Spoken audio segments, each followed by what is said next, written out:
Dr. Nuako, you opened, you said something in the other video which interests me, and you said, food is everywhere, and it's just too easy to come by.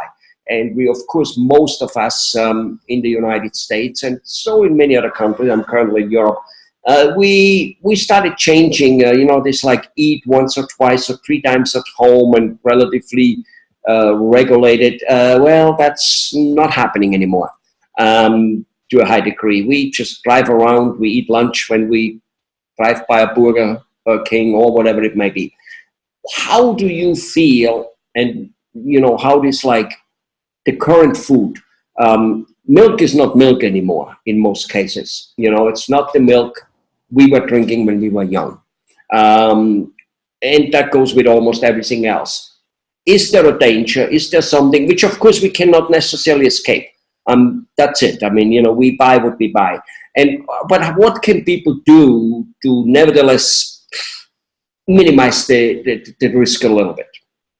Yeah, I think one important point is that when you buy food outside, everybody's given the same portion, right? So to begin with, if you're a small woman, a 5-foot woman, and you're given the same portion as a 6-foot man, you eat the same, you, the short woman, are going to put on weight, whereas the guy will metabolize that. That may be what he requires. So I think the most important thing is to know the calories in everything you eat, every single thing. And that helps a lot in your choices of food on the outside. The biggest problem people have is travel and eating out. And as you note, almost everybody eats out all the time now. It's so difficult to cook at home. It's much easier to go buy things on the outside. It's incredible how many calories are in these foods that you describe. And I will sometimes drive up somewhere, going for something. I look at the calories and I realize, man, this is too much. It's more than I can afford on a daily basis. So I think it's very important to budget your calories, even if you're eating out, that you know exactly what you're going to eat, that you eat proportional to your size and not what is brought to you. You don't necessarily have to eat everything. If you get a burger, it doesn't mean you have to eat the whole burger. Maybe you can eat half and keep half for later, rather than eat everything on the plate. I think some of us were brought up by our parents that, you have to eat everything on your plate, and that's not always a good idea. And so I think being very, very conscious of what you eat is very important. I can't say much about artificiality. There's so much going on in the food, and they put things in to make us eat more than we should. They want you to buy more. But I think you can take charge by just monitoring everything you eat, everything. Right. Yeah, right. Like, for instance, when I eat a hamburger, because, especially when my wife is with me, because she tells me, but even without it, because, I start listening to her after, many years, I take the top bread off, put it on the side, and already, boom, that I already don't eat. Good. Yeah. Those are good practices, yes. So things like that.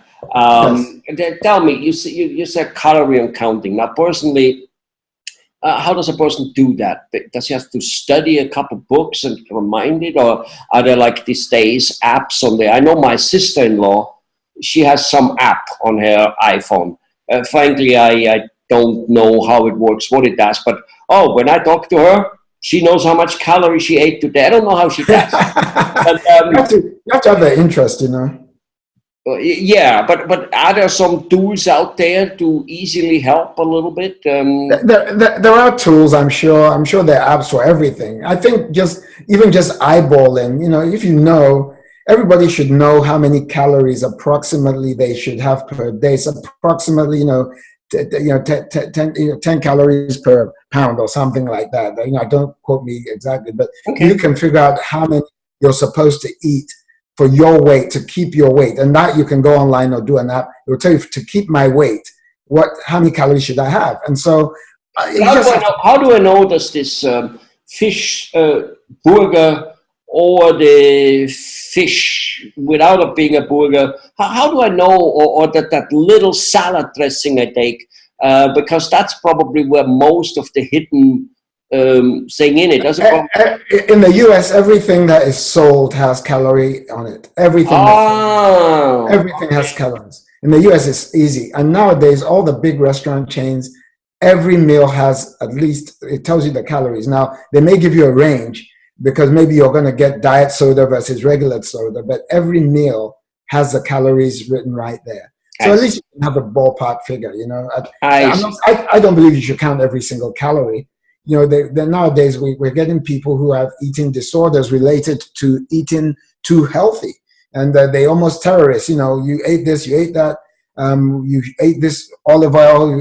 You know, there are two people are too serious about their diet, and that takes the fun out of life too.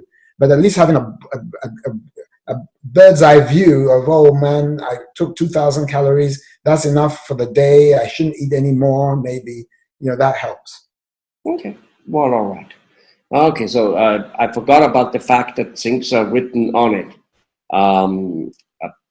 Probably because I never look, right? So well, the other thing to notice is how many servings there are. So they may say, oh, 70, and then in the little bar of maybe 4 servings, you know, maybe a Snickers bar, and it's 2 servings, and they just say 240 calories, and you're happy, oh yeah, and it's 2 servings, or the chips, you know, the potato chips. So you have to watch the number of servings. All right, so one, you know, one has no choice. One needs to study this a little bit, learn a little bit, and you get used to it, and be interested in it a little bit. You know. Yes. Just like we are or have been interested in whatever music and whatever movie star or whatever singer or band, we know what they have, what they did, when they did it, which football player played what. Well, just be a little in, and that's, we don't really study that stuff. We're just interested in it, and then we know it. Correct. Okay. Correct. You learn. Wonderful. Wonderful. Thank you very much.